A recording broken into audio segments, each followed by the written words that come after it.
Slenderman, Slenderman, all the children try to run. Slenderman, Slenderman, to him it's part of the fun. Slenderman, Slenderman, dressed in darkest suit and tie. Slenderman, Slenderman, you most certainly will die. Oh, hello, and welcome to Al Dente Rigamortis. I'm Review Cultist. And I'm Captain Solanum. And we're here to discuss those internet stories most creepy and most pasta. And tonight, for Slender Month 2017, we have DarkHarvest00, a Slender vlog. If you couldn't tell by the fact that I have Captain Solanum on the show. That tends to be when I show up. Yeah. Well, you're basically like my one other found footage friend. So... It's fun stuff. It's easier to get involved in. And immersed. Yeah. Yeah. So we're doing Dark Harvest, which is a Slender vlog. It came out November 26, 2010.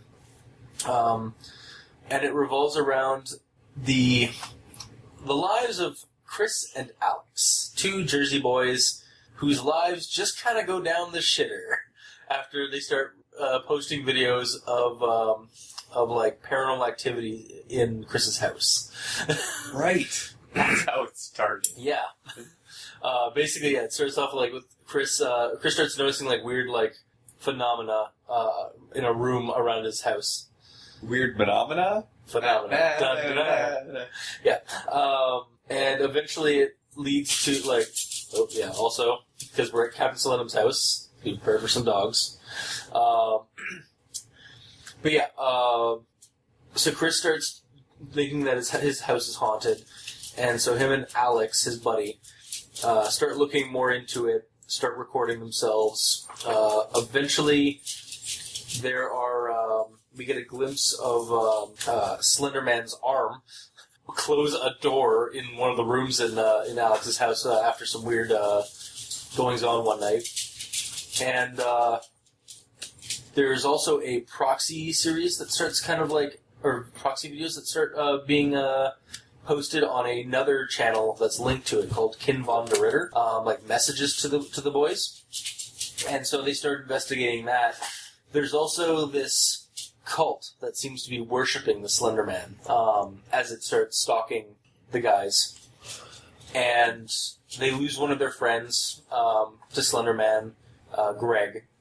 They do some investigation at a couple of different sites around their neighborhood and beyond. Like they go to some military air base or something like that, or abandoned military base. Some urban exploration. Yeah, some urban exploration stuff goes on. They get in contact with some other people that are being affected by it in other parts of the state or the states, like Daniel Shipman from Providence, who has a blog that's all about basically the cult and their weird Egyptian religion about Gorlethotep, who is what they call Slender Man, and they perceive him to be this alien god creature that will bring them onto the next world. And they also through Daniel they meet up with Noah from Florida from the Tribe 12 series, and because he's looking for answers as well. So we get a crossover between those two channels, and Noah's involvement kind of fucks the guys over a little bit because the cult becomes more aware of them because they help Noah find where the cult usually hangs out. So after the shenanigans of Noah's adventures with them, the cult gets a little bit more aggressive toward the group.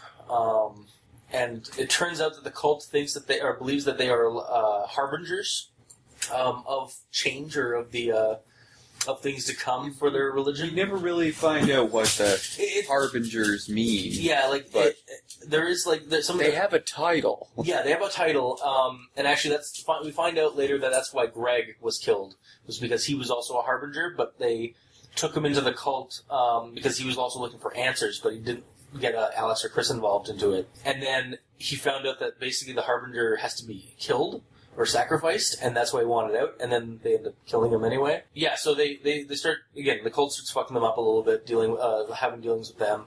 They meet a girl named Heather, who's the granddaughter of the man that previously lived in Chris's house, who is also tied to the cult.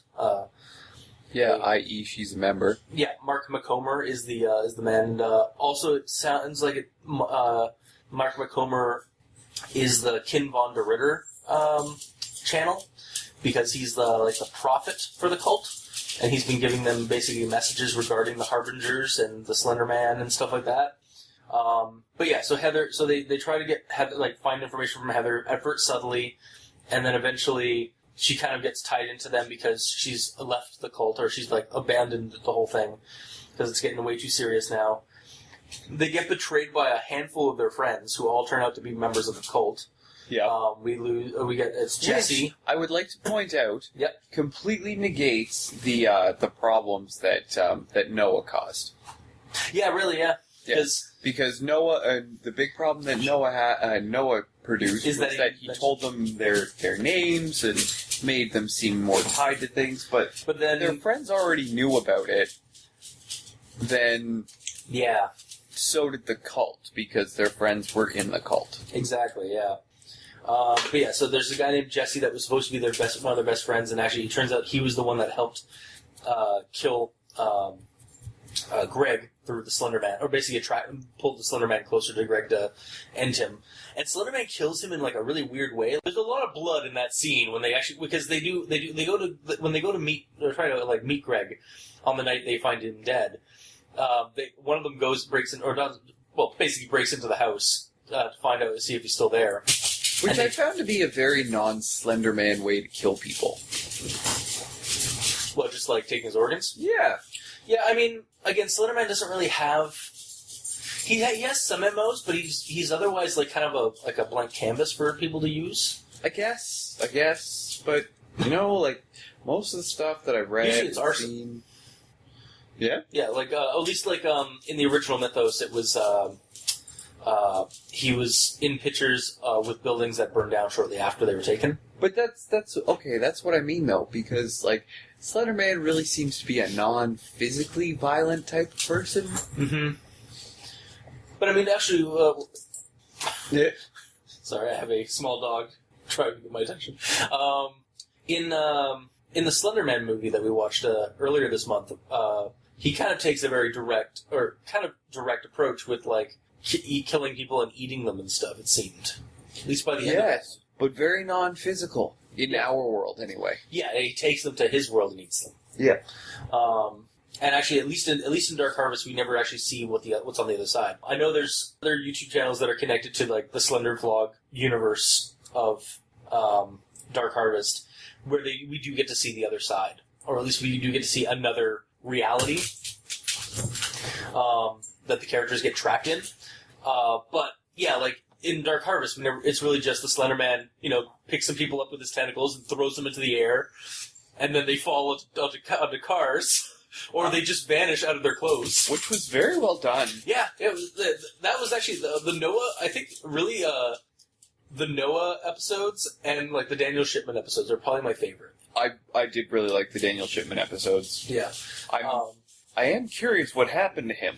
From what I've heard online, I think it was kind of going off our rundown, but from what I heard online, there was a thing that he just basically quit the series because he didn't like where it was going, or something went up, something happened that he didn't agree with. Oh, I thought he was the one that was getting threats and shit. No, that was another series. Oh. Although that is kind of it's not so much a common thing, but it's a thing that does sometimes happen with Slender blogs, especially because they have sometimes fanatic fans of this, or that take it too seriously, and they show them their neighborhoods and their hometowns. 6th grade, right? stabby. Okay, be a little bit more respectful. I mean, it is kind of a serious. Enough time has passed. Jesus. Send your hate mail to. Oh wait, you don't have a Twitter or an email. Nope. All right. Well, any hate mail There's I no get, internet in space. well, any hate mail I get, I will forward you. Okay. Well, All I can say is I'm the only one from the year 3146 who even remembers. Nice. Yeah, so going back to where the cult's really basically on their ass. They actually trap them because they go to try and trap Jesse. Mm-hmm. And then Jesse kind of double crosses them. Shock. Yeah. Because they get into his car and drive out to a place. Though they were following, Jesse was following their directions. Yeah. So, but then how the cult got ahead of them? I think Jesse, must have had some kind of inkling. Yeah, but the cult still got ahead of them somehow, and they were just planning to take him out to the woods somewhere. Yeah, like they were going to a party. They covered it up with, and it was, it's on this road here. It's like, I know where you guys are going. And then at some point on that drive, he switched the road or something. Well, no, they didn't. Did they not? So wait, no road was switched because Greg's brother still showed up with a gun. We'll get to that. So Jesse and the cult ambushed them, and they were going to execute them, so straight up with axes. And they handed Jesse the axe, and Jesse couldn't do it. He kind of curled up, basically. And so, but just as the one of the cultists was going to kill them, Jeff, Greg's brother, who had been working with them, trying to figure out Greg's death, shows up with a gun and basically Call of Cthulhu investigators the cult. Like, the cult doesn't have any guns. The investigator does. Yeah, yet. We'll get into that. And then basically freeze the duo, and they escape with Jesse, I think. Yeah, because they do have they tie him up and then basically interrogate him and plan on fake.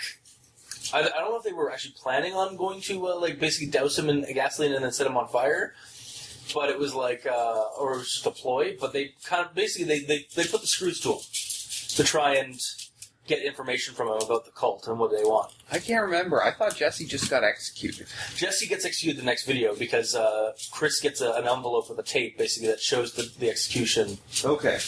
And a warning to them. It's like, if you continue to tamper with our affairs, we will kill everyone you know and love. And we will not kill you, because that's not what the cult, the main cult's actually about. And we'll get into that because there apparently is a schism in the cult between whether or not they should kill the Harbingers or keep them alive for the anointed time. And then, so they post this video up that they were told, I think, not to, really, or they were just told to, leave it be and stuff. And then shortly after that, we get an entry where Alex contacts Chris in tears, basically saying that his entire family has been killed in their basement, his basement. And then Chris runs home to try and rescue his parents, and finds his parents killed. His dad is hung in the bathroom, and all types of other horrible shit. And so basically they go on the run. They contact Heather. She kind of has bailed from the cult as well. They basically go on the lam, and I think after that, is it Alex starts getting weird, becoming proxy a bit? He starts he kind of they're catatonic. Yeah, they're driving, and he's starting to get headaches and stuff like that. And then okay, no, hang on. Before that happens, so they're on the lam, and they decide to take the they go out to hiding to one of their buddies, Matt. Oh yes. And they hide out at his place for a couple of months, giving him money, and then they ask Noah to get for some money because he comes across a lot of money in a briefcase on his videos. And after seeing the horrible shit that happened with the families, he's more than willing to give them some money. And so they go on the lam. They're hiding out at Matt's, and then they decide. Alex, on one drunken night, decides to tell them that we should take the fight to them. So they go to one of the compounds where the cult is with their anonymous Guy Fawkes masks, and infiltrate one of the cult meetings and basically just gun down the entire group. But they find out that it was a group that was separate from the main cult. Also, Matt is one of the cult members, as it turns out, but he was getting out. He was trying to get out because of the weird shit that was happening, or at least that's what he says in his last words. Yes. And they basically we trusted you, no! And it's a really, like, again, like, it really emphasizes this series that, like, who can you trust? Because, like, everyone, it seems, all their friends in this Jersey town are cult members. Yeah, because I was, my employers had me go collect all this stuff, but you could just have it. Yeah, early on, when Matt is first introduced in the series, he's, like, working at a school that they're investigating, like, this, like, half-abandoned school, and he's working as, like, I guess, like, some kind of, like, paperwork guy or something there? It's, director of, activities? Yeah, something like that. For the Rainwood, Institute, or Rainwood, group, which is basically the cult. And, yeah, he just hands them some, a box of stuff they found at one of the sites they visited. And, yeah, and then he gets fired, and we're like, no wonder, you fucking gave away all the stuff your employers you were paid to go get. Yeah. And at that point, we didn't know he was a cultist. In fact, basically, until he was unmasked, we didn't know he was a cultist at all. Yeah. They basically, they can't go back to Matt's place now, because they've killed him.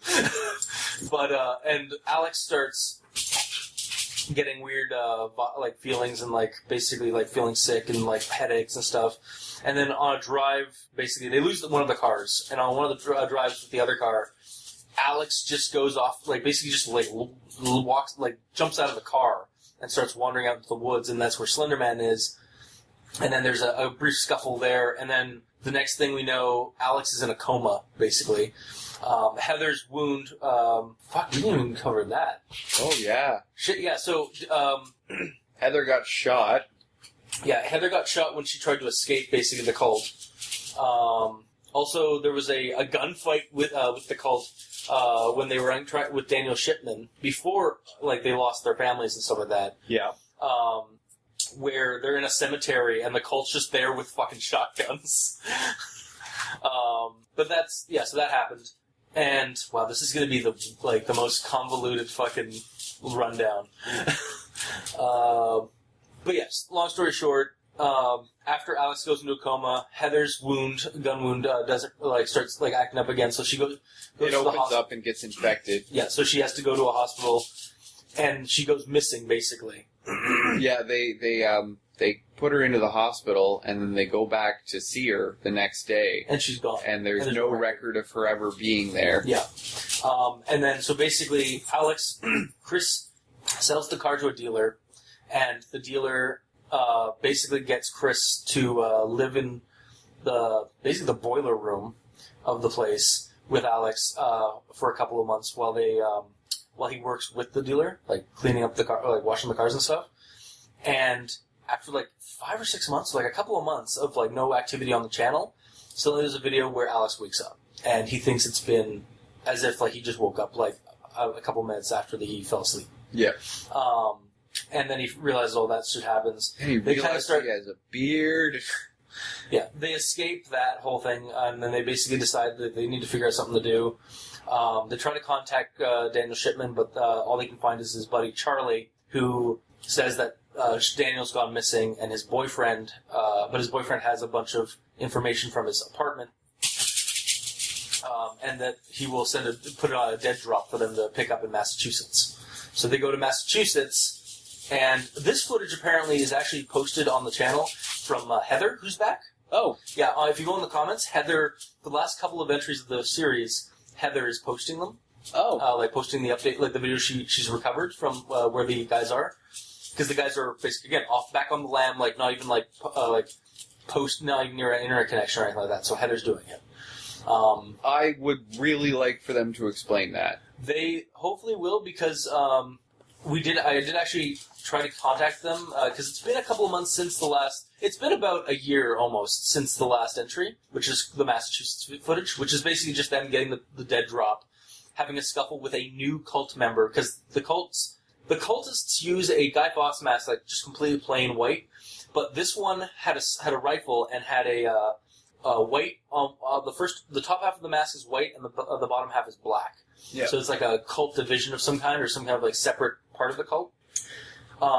It's a different chapter house. Yeah, either that or like there was actually supposedly some kind of schism between like members, because some people are more devoted or more heretical than the others. And so yeah, we leave off basically with that, like them getting that dead drop and then getting a gun and killing this cultist and stuff like that. And that's the last one we've seen for about a year or so. And yeah, so I contacted them earlier this week, basically on their Facebook channel, asking if the series was indeed dead or if they were just on hiatus. And they did get back to me saying that it was still going on, but because of real life situations, they couldn't. They haven't been able to get back to it. So they do want to keep. They are going to keep doing it. The adventures of Chris and Alex, as far as we know, are still ongoing. It's been a while. Well, except for that one Ghost Detectives. Yeah, but that's on their more like lighthearted film channel. I might leave that link to that because that is kind of a gem. Pretty funny. It's a gem. Pretty funny. And that's like actually I found that a lot of these Slender Vlog series tend to do that. They'll have a YouTube channel for their Slender Vlog where it's all serious and darkness and stuff like that, and then they'll have their film group, like their little group of buddies that do all the filming. They'll do silly skits and stuff like that on another channel. Tim opens a present. Yeah, like Thack, which is Troy Has a Camera. So yeah, basically the series ends with the guys on the lam again. Barely any friends or contacts, and this duffel bag with what was left of Daniel Shitten's information about the cult. And then that's been about a year. We're supposedly going to be getting some more, so I look forward to that. But yeah, so we did kind of talk while we were doing the rundown about some things we liked in it. But Captain Slenderman, what did you enjoy most about the series? Okay, so this is a mixed bag. Yeah. They killed a character early on. Yeah. And I'm good with that because right off the hop, you need to up the your ante. characters are not safe. But more than that, I really appreciated that the escalation throughout the series. Yeah, it was like pretty good. You start off and it's paranormal activity, like very very cheesy amateur paranormal activity. Yeah. Yeah, and then okay, when they're coming across the cultists have knives. Yeah, and then Greg dies. Yeah, and this is like the first time in one of these series that I've watched that it's been like the main characters are freaking out. Yeah, that they're and talking about how their lives are at risk, and there is actually evidence to support that their lives could be at risk. Yeah, because their buddy died. Yeah, whereas normally it's like, okay, you guys are talking about ghosts, which you've never seen before, and, how they're going to kill you, and you really believe this shit? Yeah. Honestly? Until something actually happens. So, normally, you see, like, in stuff like this, the people are afraid for no freaking reason. Yeah. They have no valid reason to actually be afraid of what it is they're encountering. Yeah. Which, okay, fear of the unknown is fair. They talk like their lives are at risk. Yeah. And they have no evidence or they have like visions or feelings about it. Like the Slender Man is giving them like nightmares, or they've given them like weird vibes and dark and like the aura, like a menace of some kind. Yeah. But it's like all kind of like it's supernatural, but it's also kind of it's not tangential, or it's not tangible. Exactly, and these Weird. feelings of dread I get, but like it seems like they all severely overreact. Yeah, that is hardly the case in this series because right off the hop, Greg is dead. Yeah, one of their friends who was kind of showing signs that this was happening to him as well, but he wasn't really sharing it like Alex and Chris. Then suddenly he starts recording, and then he's also his house was being stalked by the cultists. Yeah. He said so. Yeah. Like, that was one of the only things he said to us that's actually memorable. Yeah. Also, the series, like another thing about the series is that while Slenderman stuff tends to kind of lean itself to like Lovecraftian or cosmic horror stuff, like Fear of the Unknown, like you said. Yeah. This one gives you a tangible human, like fear of humans. Yes. Like the cults are always like when you implement a cult, you're now afraid of a human person. Well, and that's what I was kind of getting to was, okay, so it starts off, they've actually got a valid fear for once. That was very well done. I appreciated that thrown in right off the hop. Plus, other people continually die, one gets shot, etc., etc. Like, they have valid reason to fear for their lives. Yeah. Constantly. And as soon as, and I understand this goes over the span of years, and okay, so it's been 3 years since Greg died, so obviously the bone-numbing fear that you were experiencing is probably going to have faded quite a bit since So Greg you had to escalate. But, continuing on with threat after threat after threat, the other cultists being hurled in the air and then landing on top of the car in a heap of broken bones. Or in the case of one, just vanished, literally just popped, suddenly there's a surge of static, empty and then pile of clothing. Yeah. It just he's like, yes, take me, and they just vanishes out of the cloak. But yeah, so all of this super well done. Mm-hmm. They did cover something, and it took them far too long to cover it because, honestly, you live in New Jersey, I live in New Jersey. We don't actually live in New Jersey, but if we lived in New Jersey, and there is a cultist of mortal, a cult of mortal men that are tracking us with knives. I'm sorry, this Guns. is Jersey, where gun laws are really, really lenient. I'm gonna own one. Yeah, because also it is mentioned earlier on that they live in that they go to or one of them lives in a shadier part of town. Yeah. So why don't they they have? Well, guns? but that's just it. I looked up the gun laws for New Jersey, and Jersey's gun laws are really lax. Yeah. You don't even need a permit. Mm-hmm. You need a permit to carry. And you need you need a specialized restricted license for anything that's automatic or assault. Beyond that, you can own a shotgun. There's no problems there. Yeah. Yeah. No. Exactly.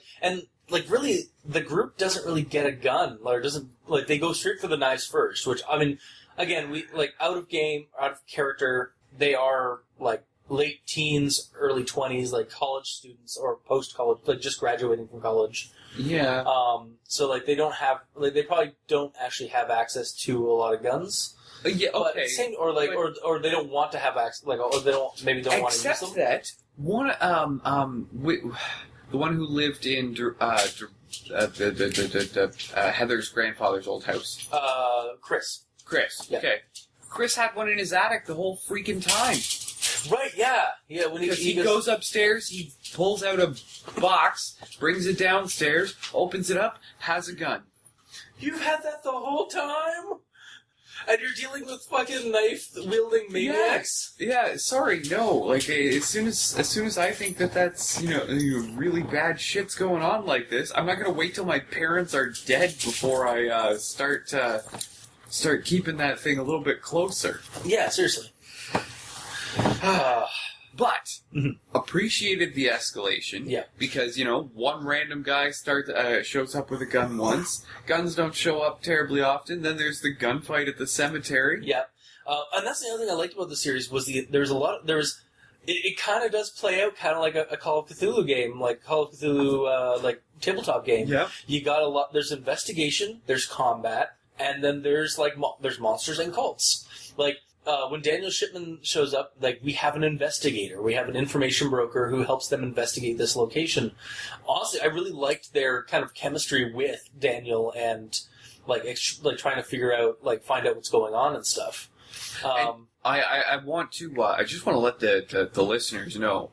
I am not die-hard guns when it comes to this kind of thing. But it's just when you're escalating violence, that is a stage of escalation. Yeah. Is things escalate to firearms. And when you're looking to defend yourself and you are in a state that allows it, why wouldn't you? Yeah. Why would you go for a kitchen knife? Which is another thing. I'd like to point out, these guys are all late teens, early 20s. Yeah.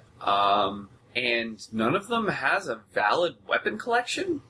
Yeah. I'm trying to think... I don't think... we don't really... Really, the only one in any of the Slender vlogs so far I've seen that has one is Everyman Hybrid, and it's because it's the one guy who's ends up being really almost being a threat basically in that one. Yeah, in this one they have none of them have they're all just basically none of them owns a machete or a hunting knife or anything else. And I'm sorry, growing up, all of my friends had something, and maybe that's because we were all Boy Scouts and whatnot, but Also, like, nerds of Nerds adventure are very- movies yes, and stuff, but- horror. While that's a thing too, like generally movie prop replicas are Just that. they are just that. They are just showpieces. They hang on the wall, and they are you'd never be able to use them as a weapon. Yeah. But like, sort of, lots of people own hatchets and battle axes and swords and whatnot. Even if they're not an avid collector, their grandfather might have served in one of the world wars as an officer and had a ceremonial saber that's still kicking around. Yeah. Those ceremonial sabers are actually valid weapons. Yeah. Point is basically that there should have been a little bit more, I feel there should like have been a little bit more realistic gun, like they should have been they should have been packing a little bit. Yes.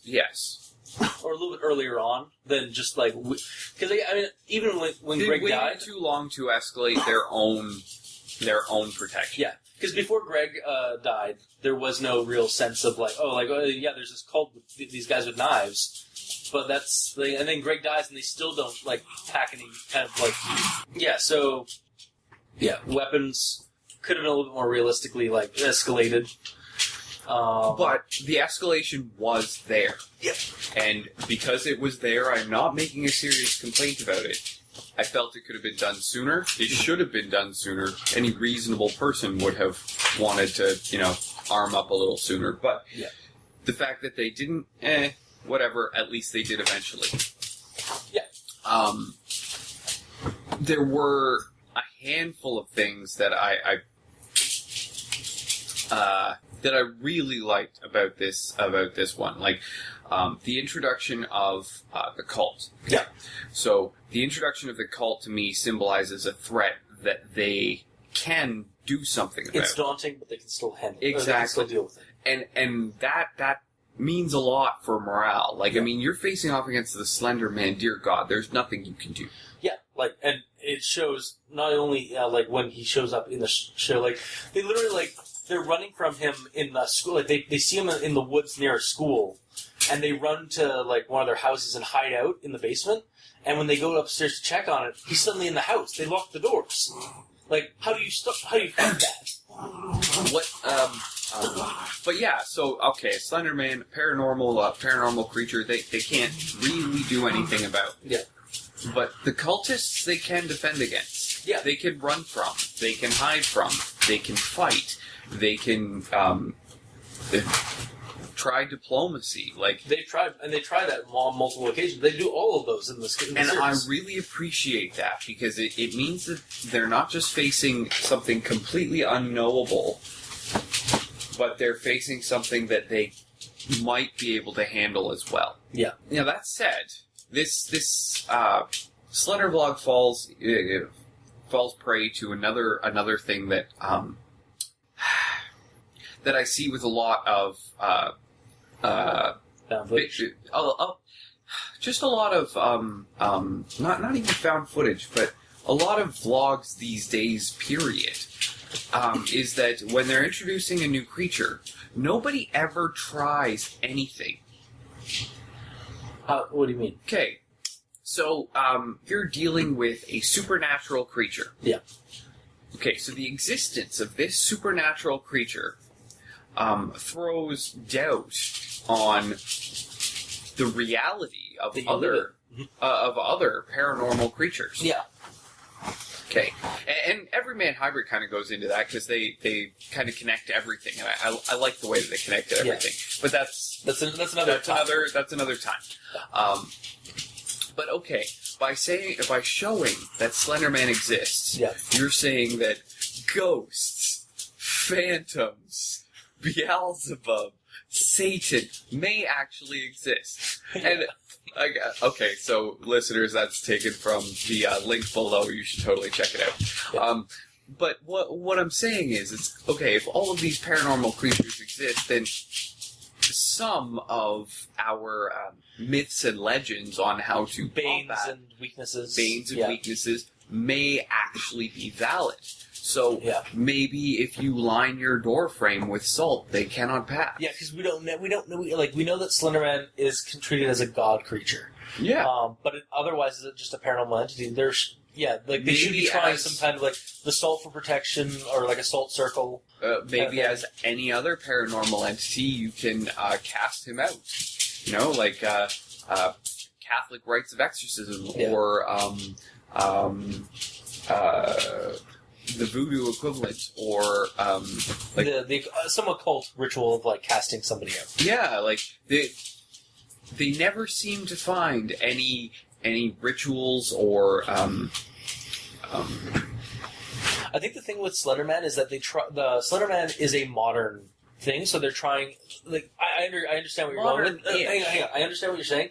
Like I mean, like out of context, meta style. A Slenderman is this modern is basically a modern paranormal creature, a modern myth. But I do feel like like if a Slendervlog were to come up with their own banes and weaknesses for the Slenderman, like ghosts and salt or vampires and garlic, and so that like we banes and weaknesses. I mean, it doesn't quite make them any less scary. It just kind of gives you some kind of false sense of security because you've trapped yourself inside of a house against or like where the creature can't really get you to you or is having a harder time to get to you, but it'll find a way. yeah. Like I feel like It's not even a false sense of security though, because you're really just buying yourself time. Yeah, well, that's what I mean when I say false sense of security. 'Cause, you have some time, but it's just some time. It's not a solid plan. No.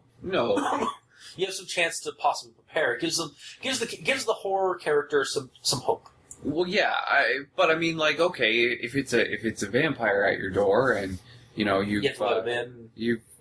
Okay, I There's guess that one. vampire is a, If a werewolf, and you've lined your door frame with silver, so it's hesitant to pass. You bought yourself actually, some time. that's actually I wonder if you were to spray silver nitrate along your door or silver spray paint. Well, it'd have to actually Be breathe silver. it in. So, That's true, yeah. I would go with an aerosolized silver nitrate. Yeah, almost but like a shotgun trap for your door. You open up the door. just sprays you in the face with a shit ton of silver nitrate. Yeah. Or like they did in Paranormal Activity, where they put salt on, or like put salt or something like that, or some kind of powder along the door, and then the ghost, we saw what its footprints were, even at least to show that we could detect it. Yeah, Some means of detection, like in Slender vlogs and stuff like that. We kind of have that with like when static starts happening, except nobody notices that in play. yeah. It's only we, the viewers, who get to see that. So, like, I'd be interested if, like, somebody had a Geiger counter or a EMF reader. Mm-hmm. Because those kind of things, we've already been told from some Slender vlogs that Slenderman gives off a set type of radiation. Yeah. Also, EMF, all those distortions have to be being caused by some kind of electronic interference. Yeah. So an EMF reader would definitely be a good indicator for that. Yeah. So like that kind of stuff. With this series, it doesn't really like a lot of Slender vlogs. They don't test. They just kind of try to survive blindly, while also investigating other. Slenderman puts out a Wi-Fi signal. Oh god, yeah. Okay. It'd actually be an interesting take on it because he is a modern. So you check your phone.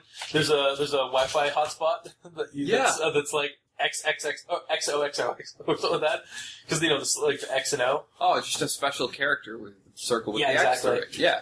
Or just like Mr. Thin. To the Ark. To the Ark. De Ritter. And that's actually another thing I want to touch on. So Kin von de Ritter, the name of it for the Prophet channel.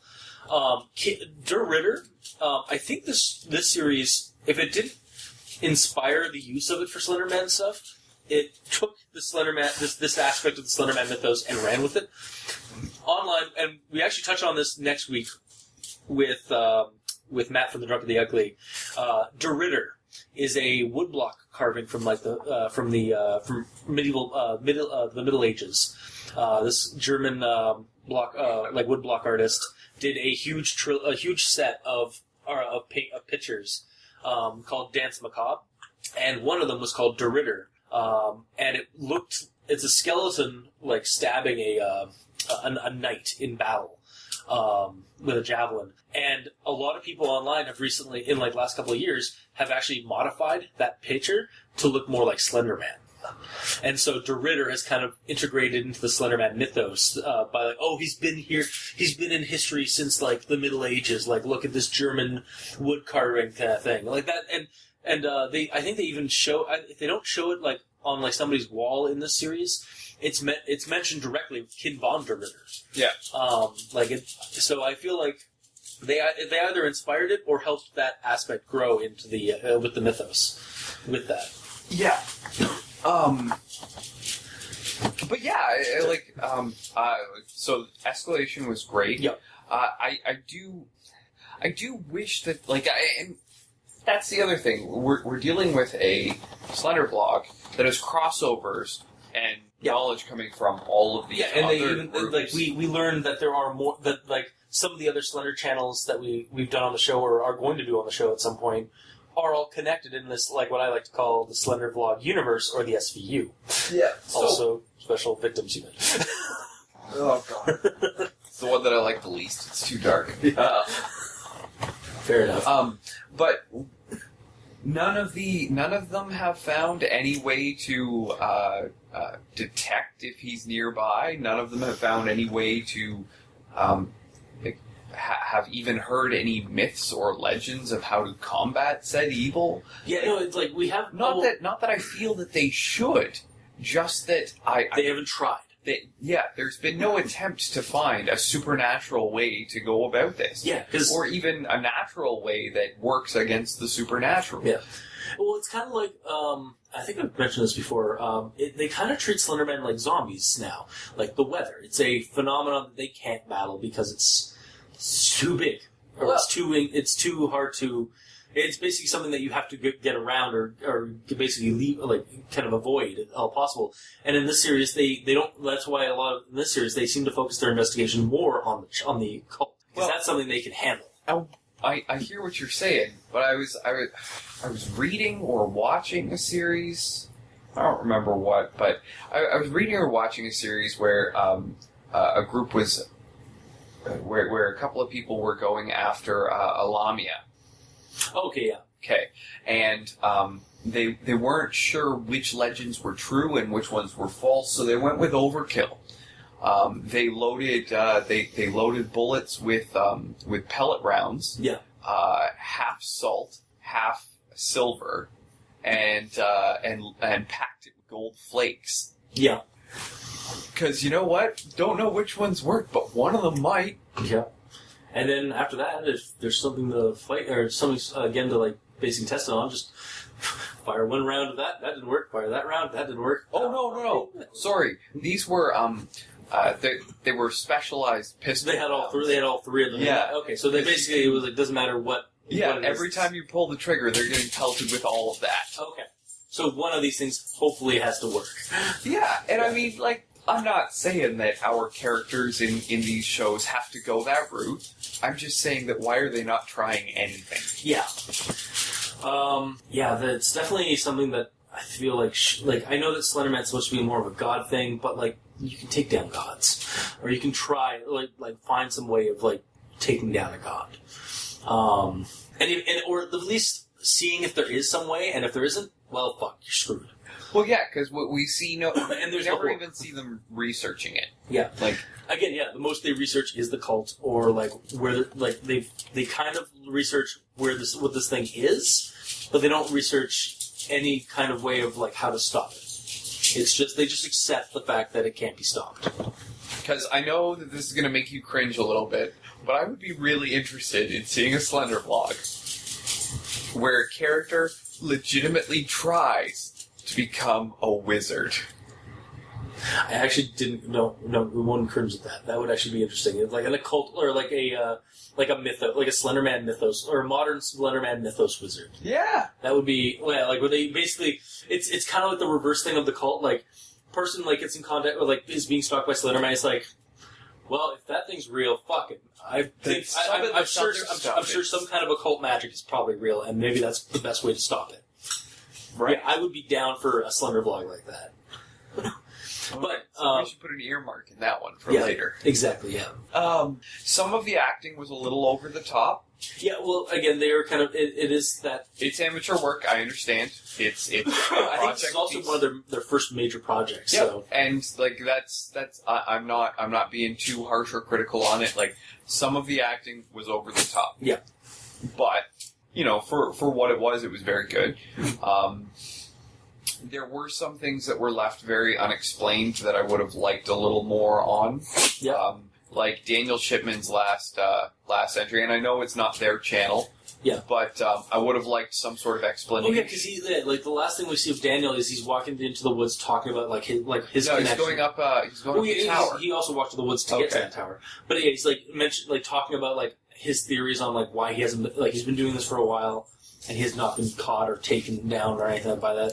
And it's I think they need me or something like that. And it kind of almost seems like he realizes that he's basically kind of like an accidental mole with his with what he's been giving them, leaking and stuff. He's been leaking information from the cult to them, but they've also been accidentally been leaking information to the cult. Yeah. And so then he goes up to this radio tower basically in Massachusetts somewhere, contacts somebody.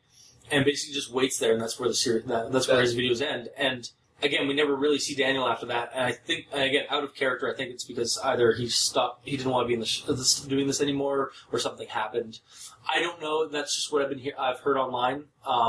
Anyone out there who's listening to this and knows something differently is free to contact us. Or Actually, let us we know. really appreciate any additional knowledge that anybody else has got. So yeah. Email him. Yeah. At I'll let rigor mortis. I'll leave that at the end. But also, yeah, and that also puts the point where when we were trying to figure out, because again, it's been about 6, 7, almost about a year since the last post. The last one was, I think, November, in the fall of last year, and we were concerned that the series had petered out. But I was hoping, I've gone through the 7 months of Marble Hornets, the infamous 7 months, as it is online, as it's been known online. But so I and I understand when you're doing a passion project like this, life happens. Life happens. You have to do that first, and then you can find a way to reason why you guys haven't recorded or posted anything in in a bunch of months. But yeah, it was kind of concerning, and luckily, I was able to contact them and get some kind of confirmation as to whether it was simply on hiatus, or if it was actually dead.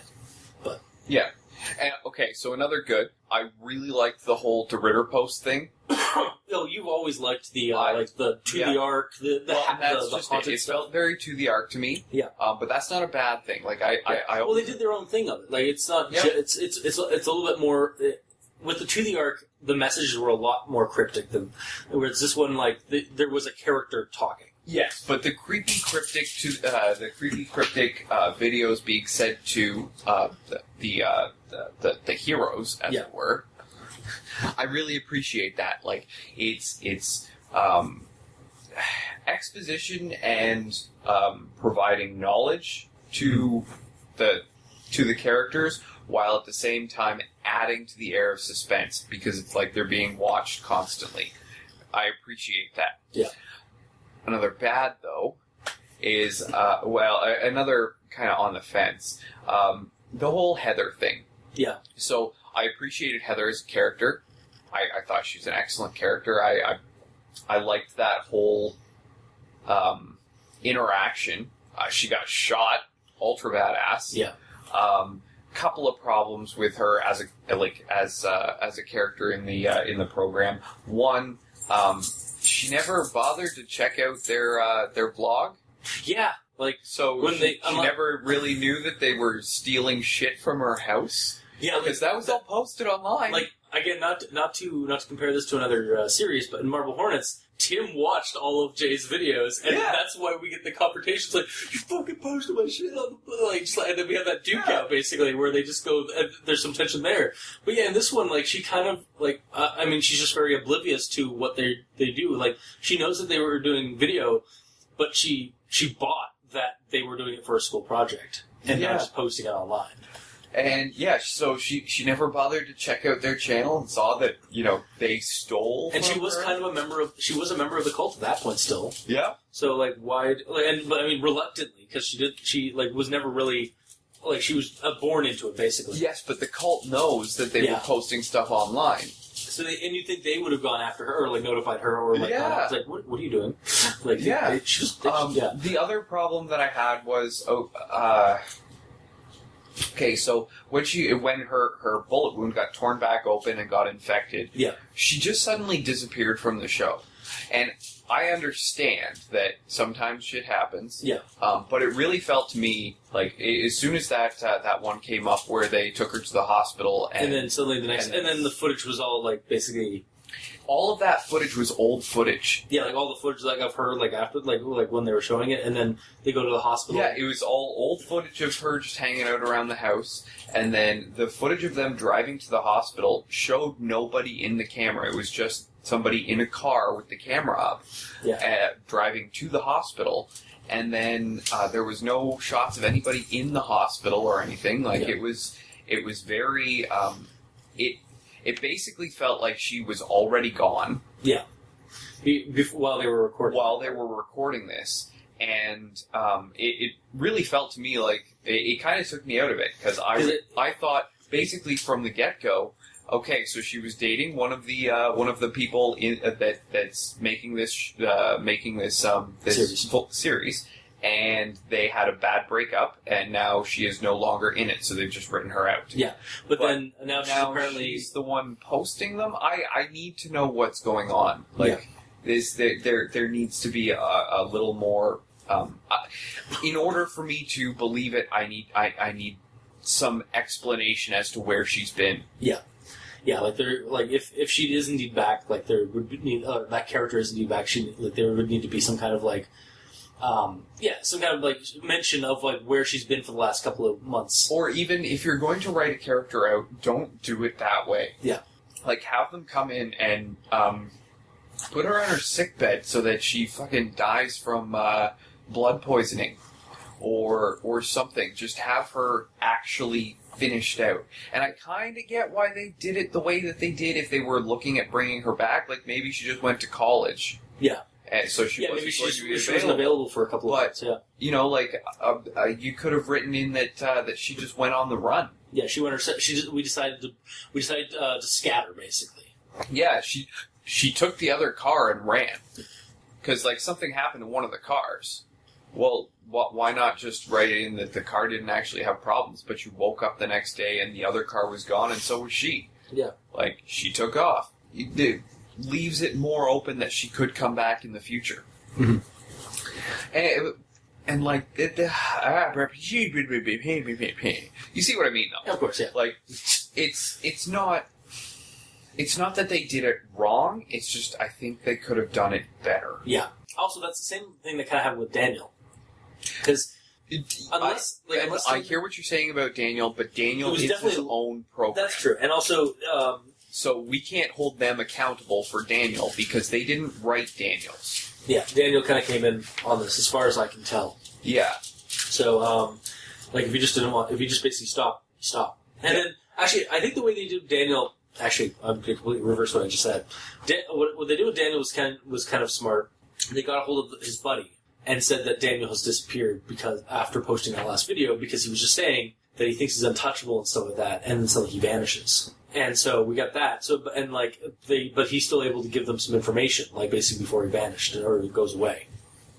So like it's left kind of enigmatically, but at the same time he's still helping them out a little bit, and who knows, maybe sometime if he ever comes back, he still has a way of coming back. He's not just killed. So none of these characters seem to have dogs. Alex did. Alex's family had dogs. However, I think it's mentioned that his dog has stopped hanging, or like was acting weird around him or something. Okay. Yeah. Because that is something that's happened in a couple of Slender vlogs where the dogs basically stop treating their masters normally, start being more cautious, more worried. Yeah. Basically because they're being slender stalked. I'm just saying, I'm pretty sure that if I was being slender stalked, my canines would come to my defense. Most likely, yeah. even if terrified. That's another thing. We do. There are some parts where where the hell are these people's kids? These guys' families? But then they do have them. We do see them. We don't see them directly, but we see them in the houses. Yeah, they're there. They're around, and then they die. And that's it helps there was the one where you saw the reflection in the window when the guy was recording was somebody in the house, like one of the cultists or Slenderman or something. Yeah. And then we rewound it a little bit and checked it out. No, it's just his dad walking past in the background. Yeah. They are there. I appreciated that because when you watch Marble Hornets, and I hate to keep comparing it to Marble Hornets, but it is kind of the bar. It is the first one that you talk about. But Marble Hornets, does Tim have any family? I have no idea. Jay? Alex? No clue. They're all living on their own. The only one that has any other person in their life is Jay's girlfriend. Yeah. And I'm actually going to bring this up because last week we did 502, which is a series set in Indiana. And that one, while I was watching that one, I'd watched that 4 years ago, and then we rewatched it, me and Mikey, The Sense for Evil. And I was also watching Dark Harvest with you at the same time as I was watching that one, before we started recording it. And I was like, this is so much more of a mess than Dark Harvest. Dark Harvest had way more of a focus. Mm-hmm. With that one also, we almost never saw family. Even though they lived in large, family houses, basically hang out in their basement for most of the time, when they were at their houses and stuff. But they made it sound like they were living on their own. But there's no way they'd have with their families and stuff like that being there. And I mean, I can understand for the narrative wise, somebody doing investigating this kind of supernatural stuff or the occult or something of shady business like this, wanting to separate your family from being in the videos and stuff. Just from a narrative point of view and from an out of game point of view, not wanting to really have you don't want to have your family kind of into it, because they're not actors or anything like that, or any kind of they're probably not as much into it as you are. But with this series, we do the parents and the family are kind of off and on, not even really in the series, but they're there, present in some spots, and it makes it feel more natural than it was with the other one. The other thing was, what I was going to mention, like I said, with 502, it is kind of it goes everywhere and doesn't really conclude anything except for one plot point. This one really had a straight focus. There's paranormal activity, then it turns out the paranormal activity is Slenderman. Then it turns out Slenderman has a cult that's been worshipping him and is also monitoring these guys who are being stalked because they're being stalked. And then it turns out that the cult has a splinter cell. Yeah, or has had its own political conflicts. Civil war. Civil war among the ranks, and so of what to do with these people who are being slender stalked. And so the story was focused though throughout the entire thing. Even their investigations going to that abandoned military facility, going to that daycare center, going to that school. And I have to say, that is another thing I really appreciated about this series, was the urban exploration. They had some good locations. Yeah. A lot of good locations.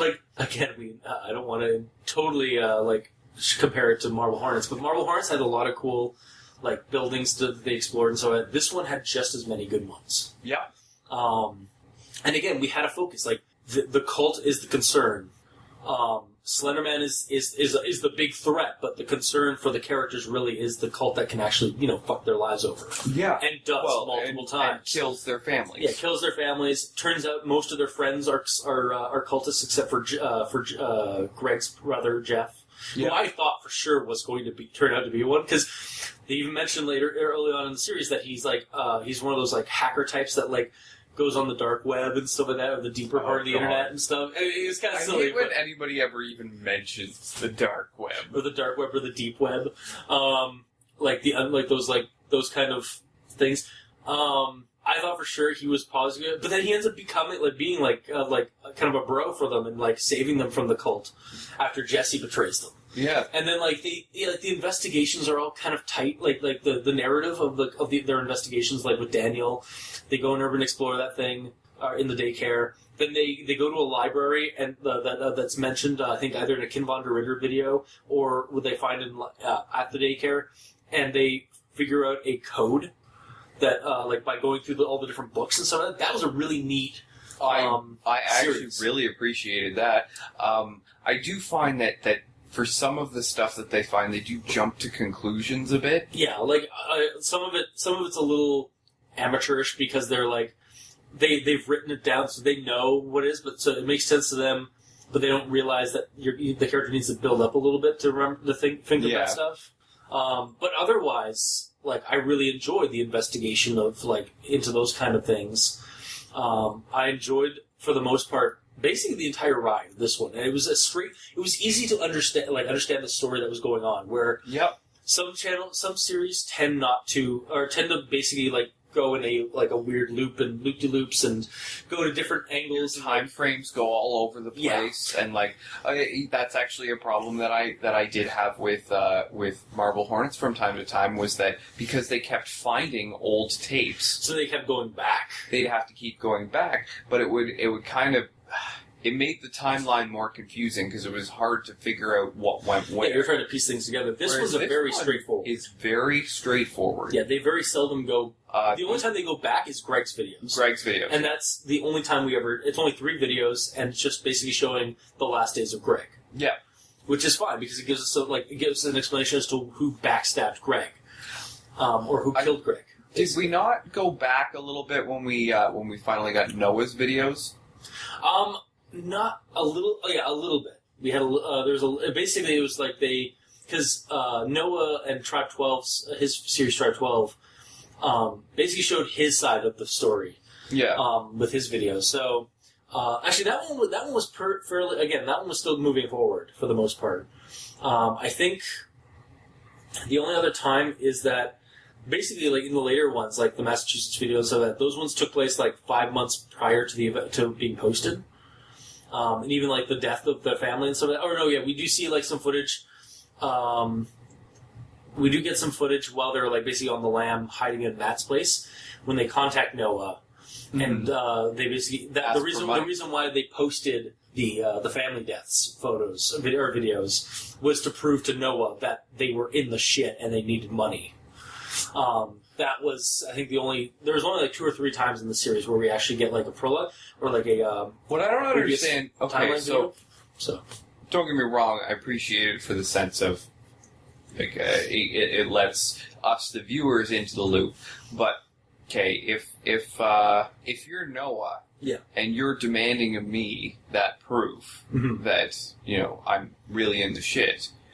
Why would I not just email you the videos directly? Yeah, it did seem like a little bit. That was stuff that they wanted to keep private. I understand. So if you're wanting to keep it private, wouldn't you just email the videos to the person and not put them up online so everyone can see? It does kind of fall into that trope of found footage where you have to record everything and post everything or present everything. And I do get that. Also, like I could see, like kind of like maybe when Chris was doing it, he was planning on doing it just a private video to send to Noah, and he realized, you know what, fuck it, let's show how shitty these fucking cultists are, let's show like the world that they've just fucked us over. See, I can see that, but what I would actually be what I would have done with that is those videos from a cultist perspective.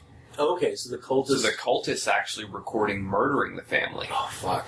Or maybe the aftermath, like it's like this is what happens when you fuck with us, and then have that sent as an email to the main characters. Yeah. Or and then or a separate channel. Yeah. So that it wasn't like the characters wanted to keep that stuff private, so they weren't telling us what was going on. But then the cult screwed them over and showed us exactly what's going on. Yeah. So then there'd be a little more of a separate battlefield that they're now playing on. Yeah, because now there is basically an information war. Yeah.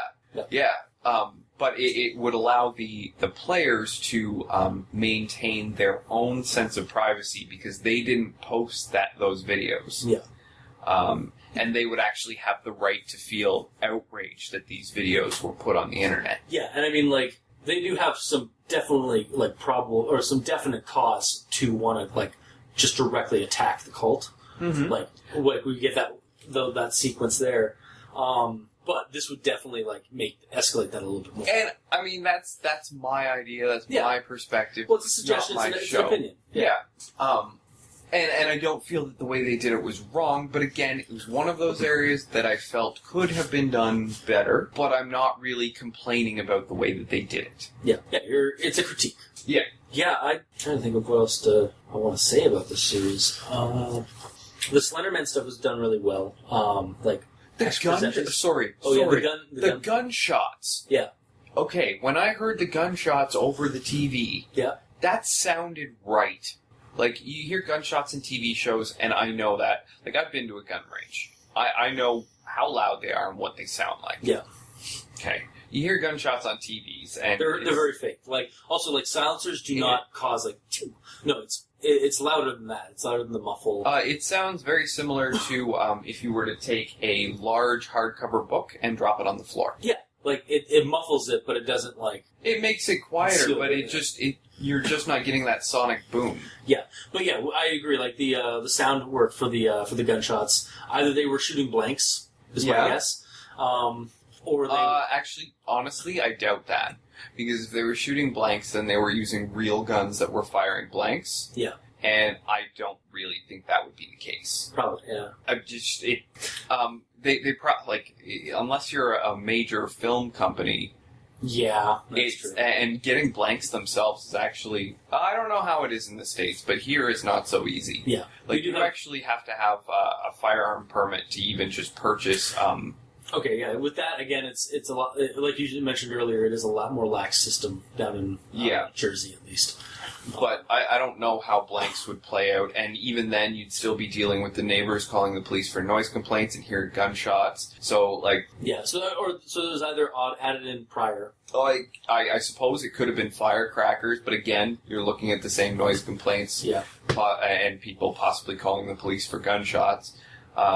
So... I'm thinking it was edited in, but it was edited in really well. Yeah, because they were in, like, when they did do it, they were in fairly far away from houses, but but houses were visible in the distance. Yeah, and I mean the noise wasn't overpowering on the TV. It did not sound as loud as a gunshot would. Yeah, but it's like they went in and edited the audio to decrease the volume on that specific noise. Yeah, and that's just positive editing, in my opinion. Yeah, the gunplay for the most part was pretty good, I think. I mean, clearly nobody had ever really handled a firearm before, but they're all. I mean, to be fair, they are just a bunch of teens or 20-year-olds that just were basically again they were out of their element for a lot of this. Yeah, they were portraying the fact that they were kind of out of their element for a lot of this. But there again, their series didn't ever have a. Chris had a gun in the attic. So his dad. My guess is that his dad had a gun in the attic. I'm just saying that the series, there's a couple of series that have that legitimately they will just have a gun episode where they just here's all our weapons and stuff like that. And I've gone to the range a couple of times, so that. This one had none of that, so we never have so it kind of makes sense that because we never had a prelude to showing that they had guns and stuff like that they were kind of amateurish with the guns. I would have liked to have seen, and I understand that that budgets are a thing. There's a lot of times that you hear gunshots and then you hear either the smashing of glass or the noise of the bullets hitting the car or something. Mm-hmm. I would have liked to have seen some of the damage that was done. Yeah. That said, I can understand why you didn't smash out your car window and show us the broken glass. Do it for the art. It's I understand why you didn't. I would have liked to have seen it because it would have helped with immersion. Yeah, but we can understand why. Insurance is a thing. Yeah. Why is your window broken? I did it for a film project. Well, I mean, if you're claiming it on insurance, that's one thing, but if you're just going to replace it yourself, then that's true. not really a problem. Yeah, fair. Yeah, like I was saying earlier before we got into the gun stuff again. The Slenderman was done pretty well. It was very when he was there, he was very subtle. Like the opening, closing the door was kind of was a really creepy moment. When they're on the elevator and you see him there for a second, like in this just static, and then he just there's almost a cut, and he's and just moving around like a weird misshapen ape kind of move. It was kind of creepy. To be honest, I find it creepier when he's standing still. Okay, so when he popped up in the amidst the cultists in with Noah's videos. Yeah. Or when in Noah's videos when he's coming closer and closer to the car, but only when the headlights are. Yeah, or when they're running from him in the school, and he's just there, and then they run back. They put it back. He's a little bit closer. And they run, we keep going. He's a little bit closer. Yeah. Like that stuff, that creeps me out more. Okay. The completely the stillness. Mm-hmm. But there again, my favorite movie villain is Michael Myers. Yeah, because he always walks. Yeah, he doesn't need to run. He doesn't need to run. He doesn't need to teleport because he'll get there eventually. Yeah. And that to me is creepier. It's and I found Slenderman to be much the same way. He doesn't even need to move. Or he just tilts his head. Yeah. Just something bad happens. Though I will say that I did like, what was it, Everman Hybrid that did the insane bobbly head? Oh yeah,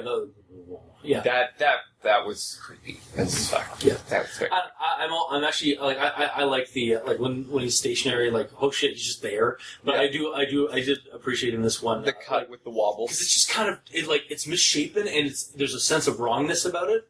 And it doesn't quite reach the silly factor. It stays in that uncanny what the fuck is that? Yeah, I can agree with that. Yeah. So is there anything else to say about the series that we haven't really gone over? I don't really think that I had anything else specific to say about the series. Yeah, I'm trying to think of like I said, we pretty much covered all the things we liked, what we did, some things we didn't like about it. So like I said, the series does end with Massachusetts footage, which is them basically in Massachusetts acquiring some information from the last bit of information In a gunfight. With a gunfight. A new cult member with a different type of mask. Same mask, but it's different. To be honest, when I saw it, I thought he was just a special assassin. Like a spec ops or an elite type. Like an honor guard kind of thing almost. Yeah. Yeah, I could see that too. So I guess what we'll do before we end, because the series is still going, as far as we can tell. It's just on hiatus. As far as they have told us. As far as they have told us, it's on hiatus until they can get their stuff together and. Until they get their shit together. I didn't want to say that, but yeah. Until life basically works back out again for them to start finish up the series or to continue the series. So, what do you? Anything you think is going to happen next, or any predictions? Predictions. It's kind of hard because I'm not really sure where they're going to go. Yeah, it's hard because I don't There's a lot. I have a lot of information missing before I can really make any judgments.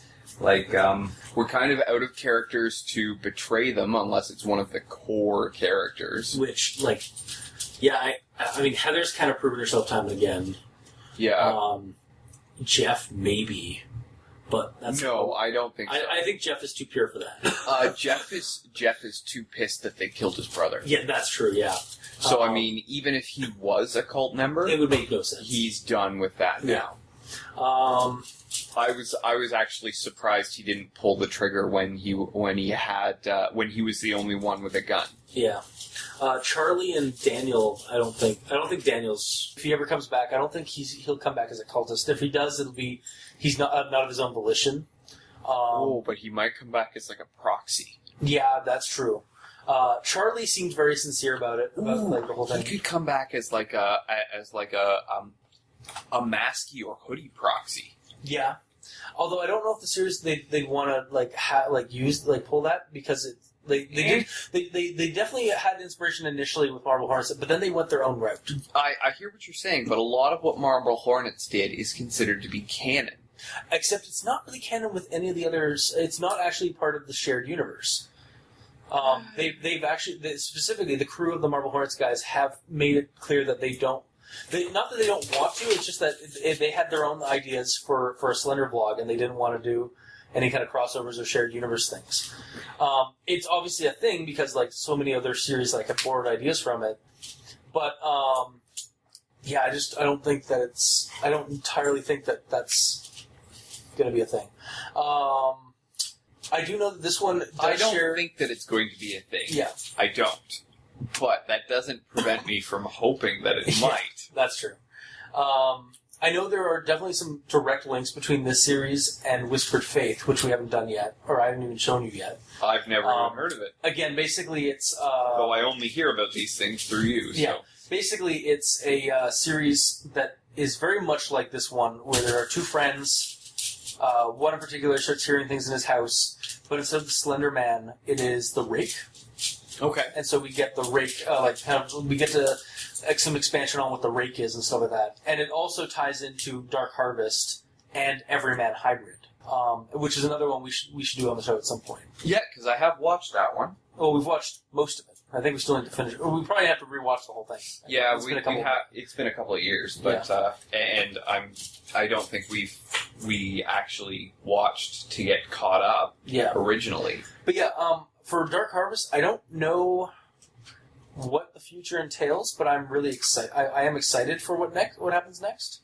Like I want to see what happens next to the crew. Like I want to see if they try strike back at the cult, or do they end up falling and die? And like, do we see them basically victorious, or do they fail?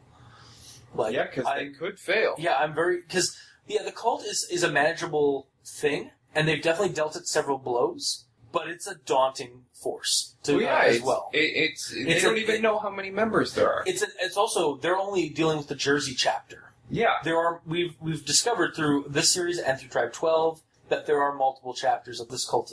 Yeah, I'm interested to see where they go from here, or basically where they go after Massachusetts. Yeah, so I guess really that's about it then. So recommendations for the series? Yes. I think unanimously. We both recommend this the series. Was totally worth watching. Yeah, it's very well focused narrative. I was actually interested in watching ahead when you and I were watching it over Xbox. Right, yeah, because we had to watch it in segments basically. And you wanted to keep watching it after I jumped off? After you jumped off, I was tempted to keep going, and I mean I didn't because I wanted the initial surprise for each episode to still be there. Yeah, and the commentary. Yeah, but beyond that, I actually wanted to continue watching it on my own. Also, something for the YouTube channel, I'm glad that they made playlists for each season. Yes, well done. Yeah, well that done. was a good one. Because there's a couple of ones that do it, or they either do it improperly, or they don't do it at all. Or they don't include their To the Ark stuff. Yeah, like the Kin von der Ritter, or even some extra ones from Daniel Shipman. Yep. Include those ones. Yeah, the playlists with all of that made it very easy to go in and watch. Yeah. You just start the playlist, and then, you and I were watching over Xbox, so occasionally one of the two of us would have a commercial. The other one would just pause and wait till the commercial was over for the other one. But it was pretty good flow. But yeah, it flowed well. And even, again, when I watched it for the first time, way back when, when it started, I was watching it in bits, and I was getting the story that way. And then binge watching it lends itself to binge watching. It does. Which is something that, unfortunately, that last week's episode, or last week's series, 502, did not really lend itself to binge watching. You probably would have been better off watching it in bits over the course of several months. I'm assuming you did that one with Mike E? Yeah. Okay. And not to say that one isn't, it's not, it was very all over the place, is the problem with that one. It was kind of a mess. Whereas this one was a lot more refined in terms of the storytelling, because they knew what they were doing. They knew what they wanted to do a couple of steps ahead at least. Okay. That's what I liked about this one. It was also maybe a little bit simpler, because we weren't... It's just a simple... There's a cult, it worships a god creature that's been stalking our characters. We're losing characters left, right? Another thing that this one did that I haven't seen in a lot of others, there were extras. Yeah, it wasn't just It wasn't Two or three just people. 2 or 3 people, but they had, actually like- had the people that they were going to go to a party with. And they had the numbers for cults for the Yeah. cult. It wasn't just like 1 or 2 people cults. It was literally 6 or 7 cult members. I think there were like 12. Yeah, there's at least 12 members. They were going to a party. They had a couple of buddies, like all basically waiting outside of Greg's door. And some of them were girls. Yeah, weird. So it was a very, very well done in that respect. Like they had the casting. They had the effects down. Yeah. Like Slenderman was done simply. There really wasn't a whole lot of experimentation with Slenderman. Okay. Except for like the he was done simply, but he was done well. Yeah. And he did appear to be an insanely tall man. Yeah. But like I mean like he wasn't done there's nothing really new about him like from other series. No. But it was tried and tested. And there were no like hardcore tentacles or anything like that. But at the same time like that has that when you do that has the chance of being good and sometimes being bad. Like which again 502 they did some really good scenes with tentacles. and they did some really cheesy ones. Yeah. And this one focused on it was a more human story. Yes. It was a more grounded story because you're dealing with a cult, which More is street level. yeah. It was a street level series, so you can enjoy it for that. So basically check this one out if you're a Slendervlog fan. There's a reason it's one of the top 5. It's one of the top 5? Yeah, it's there are Marble Hornets, and then there are 4 that are all kind of linked. Well, which congratulations, guys. You reached the top 5. Top 5 on the Slendervlog list. Or most viewed, basically. I guess that's it for our episode. So if you like what you heard, if you didn't, leave some comment in the comment section below wherever this gets posted. We're on Facebook, YouTube, Tumblr. I'm on Twitter at ReviewCultist. Captain Slenderman is not. But I will relay any messages you have for him. You can even send us those messages on our email at aldenterigamortis@gmail.com. That's ALDENTERIGAMORTIS@gmail.com. Where you can also send us suggestions for other creepypastas you'd like us to discuss on the show. Also, we're on iTunes, so leave us a review and rating. Let us know how we're doing. You can check out the title cards for each episode on either Tumblr with crazonstudios.tumblr.com or on the YouTube channel with the video segments of each episode. And if you feel like supporting us, you can go to Patreon, look up Al Dente Rigor Mortis, and we have backer tiers for extra content, special episodes, and early access. So, until next time, I have been your host, Review Cultist. And I'm Captain Solanum. And this has been Al Dente Rigor Mortis, Slender Month 2017. Sleep well. Slenderman, Slenderman, all the children try to run. Slenderman, Slenderman, to him it's part of the fun. Slenderman, Slenderman, dressed in darkest suit and tie. Slenderman, Slenderman, you most certainly will die.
Certainly will die.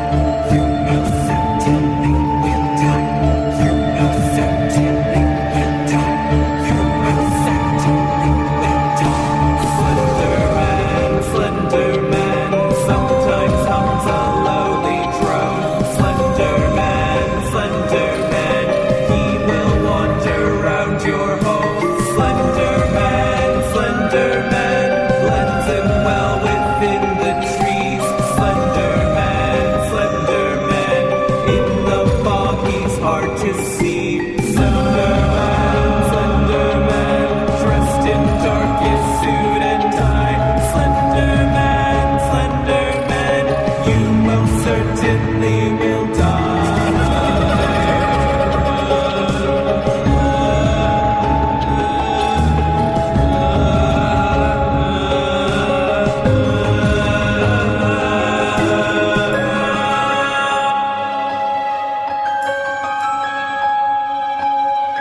Sorry, the dog is trying to eat my fist. Stop eating my fist! But yeah, so You didn't like my one comment? The 6th grade stabby? it's just like it's still kind of a touchy subject. Oh. So There are crazy people everywhere. no, I know. Crazy people everywhere. No, I know. Crazy people everywhere. No, I know. Crazy people everywhere. No, I know. Crazy people everywhere. No, I know. Crazy people everywhere. No, I know. Crazy people everywhere. No, I know. Crazy people everywhere. No, I know. Crazy people everywhere. No, I know.